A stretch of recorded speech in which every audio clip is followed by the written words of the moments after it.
All right, guys, welcome back to another episode of Scheer Madness. Today, I have Doug Evans joining us today. He is the sprout expert. So, we're going to be diving into all things sprout today. He wrote a book called The Sprout Book, which is a book about the power of sprouts as an ultra food for health, weight loss, and optimal nutrition. And he is a pioneer in the plant-based health movement for over 20 years with a foreword by Joel Fuhrman, MD. I may be butchering his name, but the Sprout book empowers readers to embark on a plant-based way of eating that's low cost and accessible. The book shows how easy it is to boost nutrition of any snack, smoothie, or meal with sprouts. So, Doug, thank you for coming on my podcast today. I'm excited to Yeah, talk nutrition, sprouts with you, nerd out. yeah, I've been looking forward to this for almost like a year A since I year. since I first got exposed to your work. I messaged. It's like almost a year. But good things come to those who wait. So I know. I loved it. Sometimes people ask to come on my podcast, and I'm always a bit skeptical. And I think you had a really funny way of doing it. You were like, I would love to invite myself onto your podcast. So then I dove into a little bit more of your work, and I was like, okay, this could be a pretty good conversation. So yeah, I'm excited to hear more about the work that you're doing. But for those who are listening, let's talk even about what sprouts are, because as I'm sure I went through this intro with my audience, they're like, sprouts? What the heck is that? yeah. So most people, if they think of sprouts, think of alfalfa sprouts for hippies, right? Or mung bean sprouts in Asian cuisine. And that's like in the US. Globally, in Asia, Korea, China, Japan, India, sprouts are a much greater portion of the calorie intake, and they're more popular. So in Japan alone, they sell sprouts in more than 20,000 retailers in the small country of Japan, which is more than they're sold in the United States. And I started to grow sprouts over 25 years ago, but I always thought of them like everybody else, as a garnish, as a super nutritious food. And basically, a sprout is a seed that has germinated and that's a tender vegetable in its first week of life. So Mhm. imagine you take a seed and you soak that seed. Within 1 week, it will increase its size 10x. And in the process of germinating and growing, the root will pop out of it, the shoot will pop out of it, and it will double the antioxidant levels. It'll triple the vitamin C, the proteins, the soluble, insoluble fiber, and it could be up to 100 times more nutritious than the mature vegetable. So it's really like powerful. Another analog I like to use, it's like a stem cell. So it's this like little baby, it's hyper active, it's growing fast, it's enzymatically rich. And so most people don't even think about that. They're eating it because it was healthy and it was an add-on. And for me, that's what I thought for 20 years.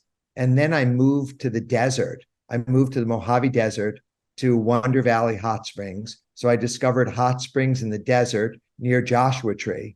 And I set up a tent and I was like, I'm going to live here. So I had a water source of this geothermal mineral hot spring that I was feeding a cow trough, a cowboy tub. And that was my life. And then I had this cooler filled with super premium raw vegan fruits and vegetables from Air One. And then over the course of 3 days, my supply was going down. And so I went on my iPhone and I said, health food store near me. There was nothing. Vegan near me, nothing. And I realized not only was I in the desert, I was in a food desert. And I was having this existential crisis of where was I going to get my food? And that night, while soaking in the hot spring, staring at the stars and the galaxy, because we have really dark skies here, I started to see the twinkling of the stars. And I got this download from the universe. I know it sounds like woo woo, but I got a download from the universe that said sprouts are vegetables. They're not just these like little things. They are full blown vegetables. So they are a food source. And number two, sprouts are vitamins and minerals. And number three, which I'm almost still in disbelief of, but I believe it at my core, sprouts are medicine. And there's been more than 2,000 peer-reviewed published papers on the medicinal properties of sprouts. So I got this download, sprouts as food, sprouts as vitamins, sprouts as medicine. And I said, like, maybe this was a dream. Maybe like it's a mirage in the desert. So I started to obsessively research. And I went out and I spoke to Dr. Oz and Dr. Mark Hyman and Dr. Dean Ornish and Dr. Josh Axe and Dr. Joel Fuhrman and Dr. Joel Kahn. And all of these people, as you know, have various dietary beliefs: keto, functional medicine, paleo, plant-based. But the thing that they all had in common is they all loved sprouts. Mm-hmm. And so I said, would you contribute to my book? I want to write a book. I want to write the Sprout book, the first definitive book on sprouts, published by a major author with global distribution. And every one of them, to my surprise, said, sure, we'd be happy to participate. Mm-hmm. And so I went to New York with that confidence and that story and that vision. And I sold the book I had one meeting with one publisher and they bought the book. And the book, like wild, I'm pinching myself again, became the #1 best-selling vegetarian book, vegan book on Amazon. And out of like 3.7 million books on Amazon, it hit number 69 of all books on Amazon. Yeah, I do believe in the power of sprouts, especially with my practice. We do functional medicine lab testing, and a lot of our protocols are right for people with hormonal imbalances, gut issues. And one of my favorite sprouts that we use are broccoli sprouts, especially for women who have estrogen dominance. And one of the pieces of education I always tell our clients is 1 ounce of broccoli sprouts has about the same amount of a compound called sulforaphane in about a pound of broccoli. So when you're talking about like the amount of nutrition that's packed into these itty bitty little sprouts, I'm like 100%, because that's the case with broccoli sprouts. And I know the medicinal properties that has for women who are suffering with estrogen dominance, whether it's like liver detoxification issues, and the benefits that they get from that. Yeah, it's really amazing. I mean, when I go down the path, and Dr. Jed Fahey, the father of broccoli sprouts, runs my scientific advisory board. And so I went really deep into broccoli sprouts and the isothiocyanates and the glucosinolates and how they work. And originally, when he was searching because it was well known that cruciferous vegetables have these anti-cancer compounds, like they had a positive effect. So 25 years ago at Johns Hopkins University, they started to study all cruciferous vegetables: bok choy, cauliflower, broccoli, etc., kale. And then it turns out that broccoli had the most. And then they were looking for which variety of broccoli had more than others. And it turned out not to be the variety. It turned out to be the stage. And the stage was that every seed has a little dose of the glucoraphanin. And then as the seed germinates and grows into a sprout, on day 3, you're actually at peak level of bioavailability, enzymatically active, because the enzyme myrosinase is now formed by day 3. And so there's a little vacuole inside of the sprout. And when you chew it, bite it, crush it, it opens up and the glucoraphanin mixes with the enzyme myrosinase, and you get this very fast acting compound called sulforaphane. And then they said sulforaphane not only can kill cancer cells, but it can create heat shock proteins in the brain that actually can have positive impact, on so many other effects, so many other functions. And also the sulforaphane can detoxify benzene from the lungs, from air pollutants, and even help regulate insulin levels in diabetics. And of course, sprouts are great for weight loss because they are high fiber, low calorie, low fat. So you could eat as many sprouts as you want and you'll still be under 1,000, 2,000 calories.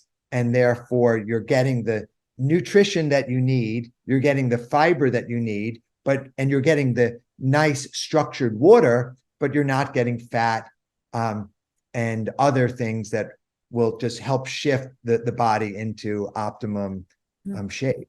Interesting. Is there any type of sprouts that are your absolute favorite that you recommend in your book? Well, I love broccoli sprouts. So Yeah. I mean, if I go into my refrigerator, you'll see, broccoli sprouts. So I eat a jar of broccoli sprouts every day. And then I love alfalfa sprouts because they're very rich in protein. They're crunchy, they're fast growing. And if you think about like a horse is actually consuming alfalfa hay, which is very mature alfalfa, but it's insoluble fiber. So we can't eat hay. But when we're eating the alfalfa sprout, we're getting the intention of this super vegetable. So I love broccoli and alfalfa. They go really well. Clover goes well. Radish is another secret from a spicy perspective. If you want crunch, you could sprout soybeans, you could sprout lentils, you could sprout garbanzo beans. I did a podcast with Ben Greenfield, who has more similar dietary and nutrition beliefs towards you than me. But I got him really into broccoli sprouts and also into garbanzo sprouts. So sprouted garbanzo beans, 1 cup can have 20 grams of protein in it, along with very bioavailable fiber and antioxidants. And so we actually made a recipe where we took sprouted garbanzo beans and a pickle and some pickle juice, and we made a hummus. So really like a 2-ingredient hummus that is just flavorful and makes anything taste good. Yeah. Have you ever had sunflower sprouts? I've been to a farmer's market before and they had sunflower seed sprouts. Then I tried them and they were like amazing. I loved them, like as actually making a salad out of those. Yes, I grow them. I talk about them in the book. And one of the things is, typically people were growing sunflower sprouts in a flat tray as a microgreen. And I, really love working with the jar, just the cleanliness of water and just for your listeners, that you can actually grow these sprouts by taking a seed, soaking it, putting it in a jar, and it germinates. So they grow without soil, without sunshine, without fertilizer, and without pesticides. It's like nature's cheat code for nutrition. But sunflower sprouts actually can be grown in a jar as well. So if you think that black sunflower seed, you can just soak it and keep it moist by rinsing it twice a day, and it will grow into, if you just let it keep growing, it'll grow into like a 7-foot flower that actually follows the sun during the course of the day. It's like this intelligent being, but it's rich in protein, it's rich in chlorophyll, it's rich in fiber, and it's rich in vitamin C, and it tastes good. Yeah. So that's where I just got so excited about sprouts that in my first month, once I was working on the book, I lived on sprouts. Yeah. I mean, sunflower seeds are probably my favorite tasting. Yeah, they're really good. Great. They have different impact. And I think that there's just not been as much research as I would like on every single sprout, but I think they all have unique qualities. And when we think about the microbiome, depending on which school of health, but they talk about the diversity of food in order to have a healthy microbiome, you can easily have 30 different seeds in the course of a week to get incredible biodiversity of your microbiome. And you're doing this in your little countertop garden. Yeah. And I like that you talk about growing it yourself, because I know a lot of health food stores, right? Like they'll sell sprouts. Are you a fan of the sprouts that are sold in grocery stores, or I guess maybe better than none? Yeah. I mean, I love just doing things myself. I love growing. I love the empowerment. But if you, where do you live? Which state? Which Dallas, city? Texas. Dallas. So if you go to Whole Foods, you'll pay $5 for a pack of sprouts. For like an itty bitty amount. Yeah. Yeah, I mean, it's basically $1 to $1.25 per ounce of grown sprouts, but you could grow that with 50 cents worth of seeds. So Hmm. it's like 10x leverage. So the economic advantage of growing your own sprouts, plus the empowerment. Like when COVID was going on, I already had like 100 pounds of sprouting seeds, here. So I didn't even have to think about going out. Like I just felt so safe and so nourished and protected that I could grow my own food. And if we think about in America, during the 1940s, probably half of the country was growing their own food. They had a garden, a victory garden, and today it's less than 1%. So my message really is not just A, eat sprouts, but B, grow your own sprouts and take control of your health, your nutrition, you know. Yeah, I bet a lot of people listening are motivated to grow their own sprouts. I know I am definitely because sprouts have been a part of my diet. I can't say consistently all the time, but I always love adding broccoli sprouts to my salads, not having like a full salad of it, but I definitely need to up my sprout game for sure after this conversation. But you are 100% vegan, right? 100% raw vegan. Raw vegan. Okay. I'm curious about that. How long have you been raw vegan? 25 years since April 1999. What was the big decision that had you go vegan Well, or raw vegan?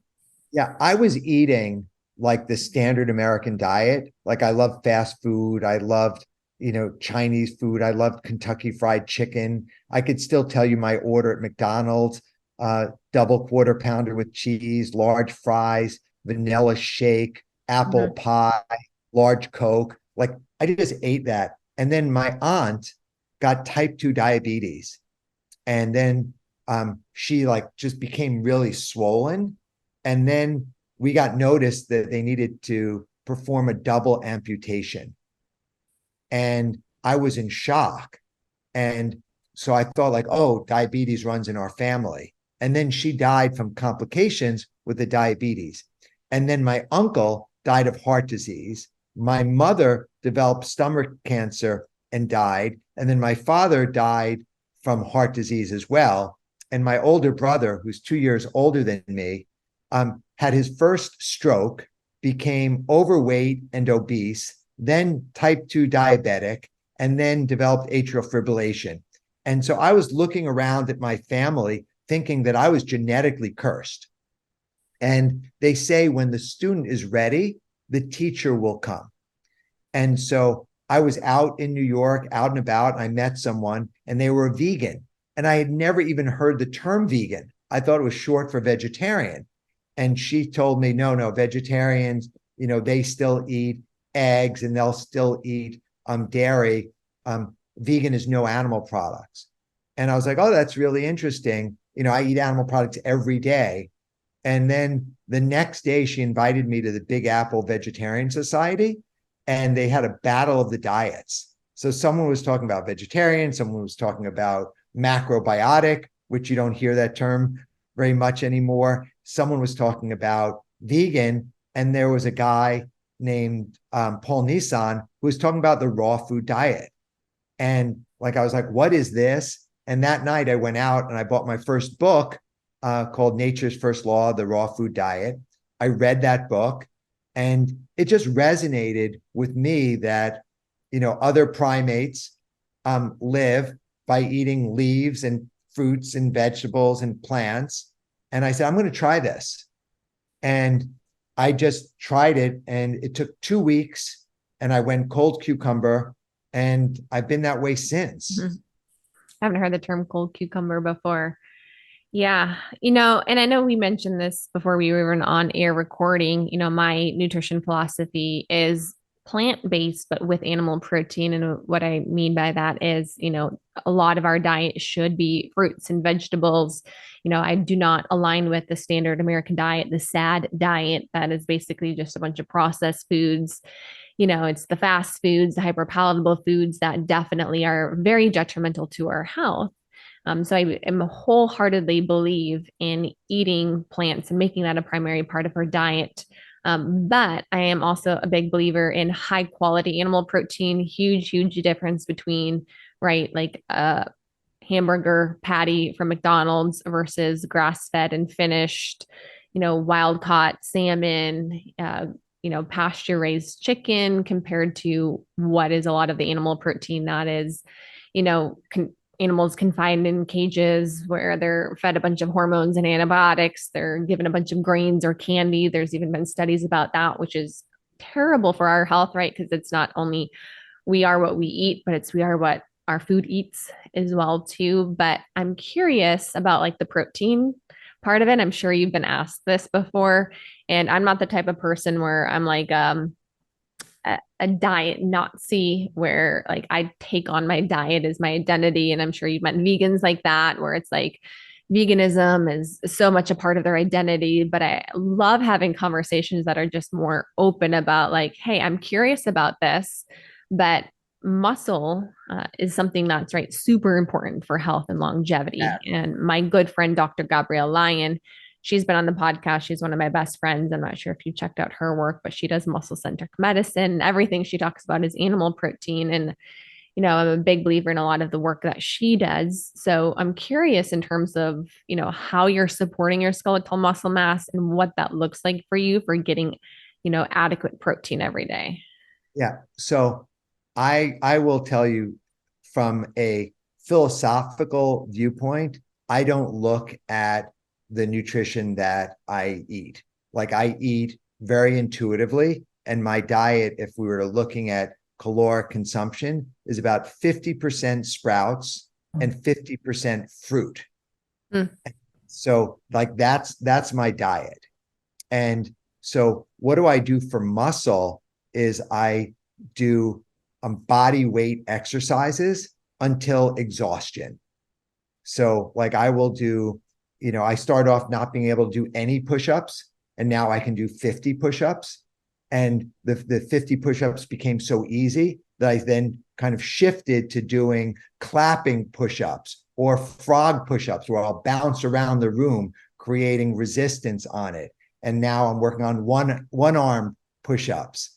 And then, I'm doing squats, and I bought one of the things I like gadgets. I bought an adjustable barbell dumbbell set, where it goes from 5 pounds to 50 pounds. So I'm now throwing around some dumbbells. And then I went from not being able to do a pull-up to now, yesterday I did 25 pull-ups. Awesome. So I think that if I were to look at, because other people have asked, what I've had, and they put into the chronometer. And so on an average day, I'm probably 80% carbs, 10% protein, 10% fat. And on an extreme fruity, sprouty day, I could be as high as 90% carbs, 6% protein, 4% fat. So what I could tell you is that when you're eating a complex diet of mixed things, then I believe the body doesn't flow energetically and harmoniously. So when I was eating, normal food, as you said, the SAD diet, I was low on B12, I was low on omega-3s, I was low on folate. Like there's a whole litany of things that I was either deficient or depleted in. And now I'm like a specimen for other people. So I'm doing a quant test on my omega-3s. I just signed up for Inside Tracker. So with full breakdown, so I can follow back up and see like what's really going on, inside. But I think that omega-3 fatty acids, I think I'm highly efficient in the conversion of ALA into DHA and EPA in my body. But when I was eating kind of mixed stuff, it didn't process well. And with the amount of fruit I eat, and I had levels, and I love levels. I wore my levels for 3 months, and my fasting blood sugar level, in the morning was like 90 or 95. if I ate a whole watermelon, I would get a little spike and then go right back down. Yeah. And so my insulin resistance is non-existence in how I'm processing. So I can only speak from, a Yeah. sample of one. Yeah, you definitely can't be, I can imagine overeating calories with doing more of a raw food based, raw plant-based diet just because the amount of fiber in it, like you'll be so full based off of that fiber for your body to break it down. So it's really hard, I would imagine, to overeat. So, body fat, insulin resistance would definitely never be in your cards. I'd be curious, adding another test of doing a DEXA scan. Have you ever done one of those? Doing that, Okay. Simon Hill insisted that I do a DEXA Yeah. scan. And Um, Rachel. yeah. Yeah. So I'm okay. I will message me your code. I will do it. I'm going to do a DEXA scan right after I finish like my mastery. So next week I found a place. So I'm going to go in Palm Springs and get it done.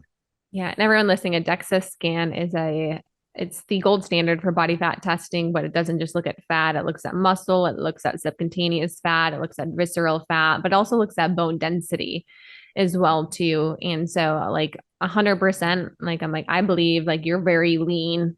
My curiosity is on the muscle side, just because I consider muscle to be so sacred, right? I come from the bodybuilding world.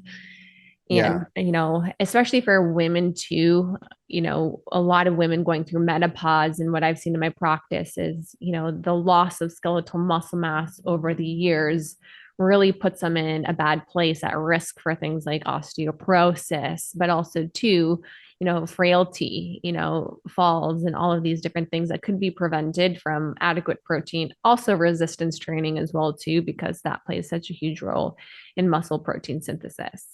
Well, I will tell you, you will be the first person I share my DEXA Awesome.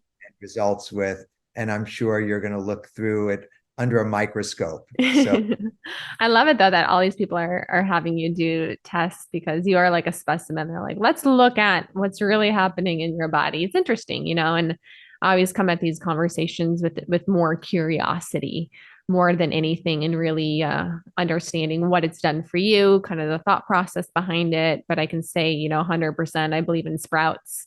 I think like everybody should add that into their diet. And I think they're very powerful, especially, you know, no like diet in there, like bringing that in, just adding more sprouts to your diet can be really beneficial for health. yeah, I mean, that's why I wrote the Sprout book, right? Because I felt that this was a secret gem that was like, if we think about it, there would be no life on this planet if seeds didn't germinate, grow into sprouts, grow into herbs, grow into mature vegetables. It's the cycle of life. But for some reason, we live in this convenience culture of highly processed food that sprouts were just not on the radar. And so I made it my mission to get this message out there. And so, like TMing you, like I'm like every day thinking strategically, what action can I take to get this message out there for sprouts? And I'm having fun doing it, and it feels good. I can show you. I'm going to show you one thing here. Like I have a baby, a 1-year-old baby, Mm. and hold on, let's see. She is literally eating these. Oh, oh Uh, yeah.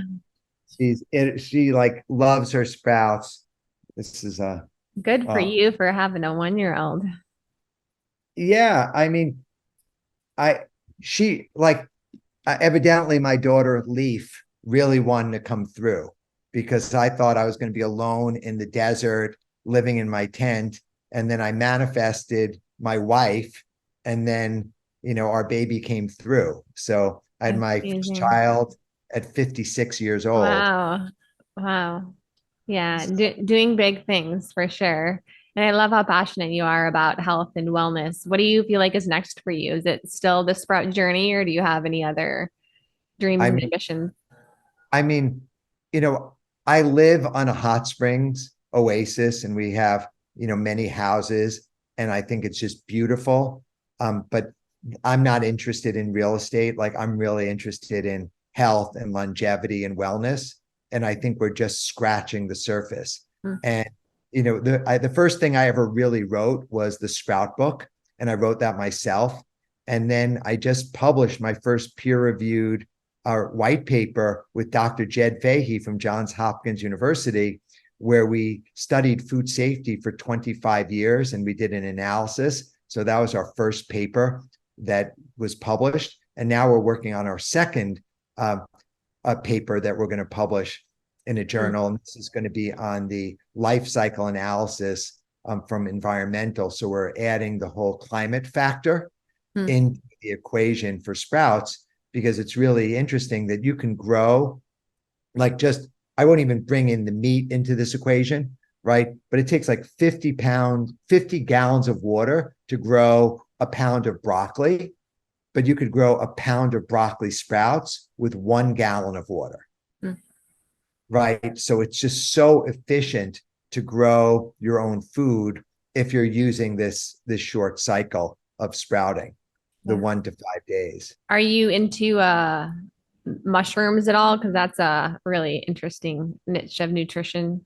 Psychedelic mushrooms or medicinal mushrooms? Medicinal, right? So like adaptogenic type mushrooms that are used for, I mean, there are definitely the psychedelic mushrooms, but I think that's a very interesting industry. I've had a couple people come on my podcast who, they utilize plant medicine. I don't do that, but I'm still very open and curious, and I love hearing the different stories. But also, in functional medicine, like I use mushrooms all the time, reishi, ashwagandha, different types of mushrooms there too, which is another cool space. Yeah, I think mushrooms are really, really powerful. The way that I consume mushrooms is in a tea form. I don't eat them, so I don't want the spores. I just want like the good stuff. Mold. Yeah, I don't want the mold. I don't want the spores. I want the medicinal properties. And I love like lion's mane, it's probably my favorite. And there's a whole level, but there's only so much. Like I bought a mushroom growing kit and I haven't used it right yet. So I still have it, and I have the spores for germinating those like in syringes. So there's a whole process to go through. So I think it's fascinating. I think it's a great food source. It's much trickier than growing sprouts. So yeah, sounds like that. To answer your message, I think I could easily see the next 10 or 20 years of me being full throttle, advocating the benefits of sprouts, and in my spare time doing more research to make it more possible so that I can have an even more intelligent conversation with you about, the skeletal about the muscle mass. Yeah. We'll have another conversation about it. We'll bring you back on with your DEXA scan and we'll take a look at it. And we'll bring Dr. Gabrielle too on. It'll be fun. As long as you're not proposing that we go into an MMA ring. No.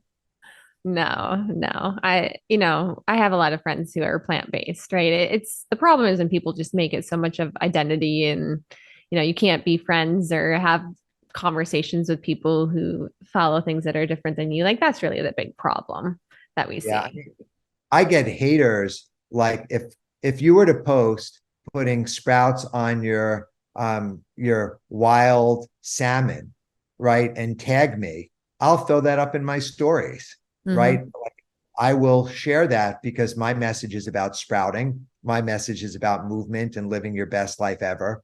And so if I wanted to just focus on people who were only like me, I would be alone for the rest of my life. And so I really want to share the message that sprouts are something that anyone can add to any meal, any drink, any smoothie, any wrap, any soup. Like they're just something that are so easy, and you get such a bang for your buck in terms of both being able to be full, getting the nutrients, and then getting the medicinal properties. So I'm just, why I want to like meet people where they are. And my goal is to just get them to start eating sprouts. Well, everybody who's listening, let's go get our sprout on for sure. I know you've inspired me. Where can people follow you, check out your book, everything that you're doing? Yeah. So I think the best thing, sign up for my newsletter at thesproutbook.com. So I'll have a lot of resources there, tips, tricks, recipes about sprouting. I'm on Instagram under my name, Doug Evans. And then I'm on TikTok just because I thought it would be funny to go on there Mhm. in my 50s. And, I've got a pretty big following on I feel like TikTok. you could do well on TikTok. Yeah, I haven't really unleashed yet on TikTok. I'm still a little All right. conservative, I need to but follow you on TikTok. That's the one page I like started it and then I was like, there's another platform.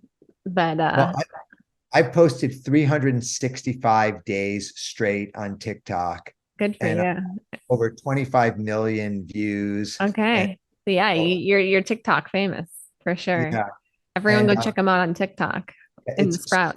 Sprout Whiz on Sprout TikTok. Whiz. Okay. Now I'm curious. So I'm gonna go check out the Sprout Whiz on TikTok. But thank you for jumping on the show today, sharing your knowledge and wisdom on all things sprouts. And I hope everybody enjoyed today's episode. Go get your sprout on and check out Doug Evans with the links in the show notes. Thank you.